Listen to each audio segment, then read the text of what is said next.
gang stalkers consider themselves the people of the future. They think they are far more advanced than modern humans. They have this advanced technology that gives them synthetic telepathy, artificially heightened senses, and invisible weapons, yet they appear to be a regressive, delusional network.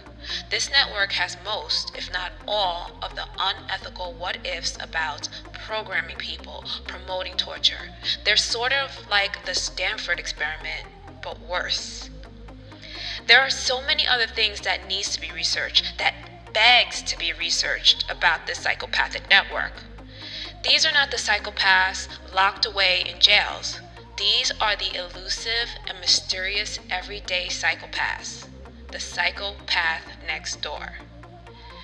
These people are very different from normal human beings, which makes one wonder if they are the Neanderthals. If they are modern-day Neanderthals, it would be interesting to compare the past to the present. On the other hand, since they seem to think that they are much more advanced than modern humans, it is even more interesting to compare the so-called future people with the present people. That's what PLN is doing. Many gang stalkers believe they are living in the future while simultaneously existing in the present. They don't think the real world that normal humans live in is as advanced as their subliminal futuristic world. They are just waiting for the rest of the world to catch up to them. Observing gang stalkers offers so much insight into psychopaths, the evolving relationship between man and machine, man becoming one with machines, and so much else. There exists this covert subculture that has been raised in this subliminal environment for generations, and their exposure will give researchers a chance to see some of the effects future technology can have on the world as a whole.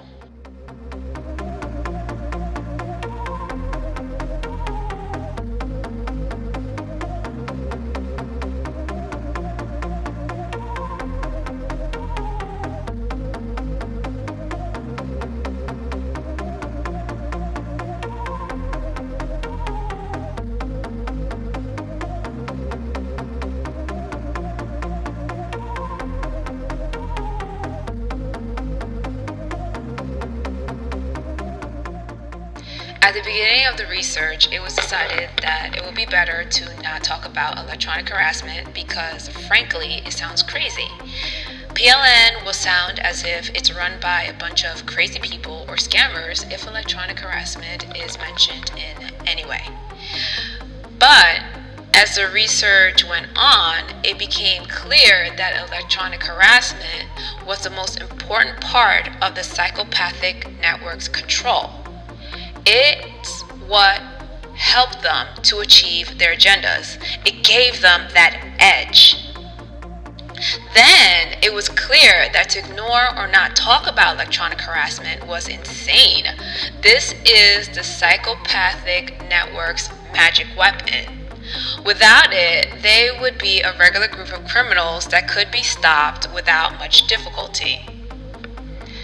Electronic harassment gave them that appearance, I repeat, appearance of superiority, of having supernatural abilities, and the appearance of having superpowers.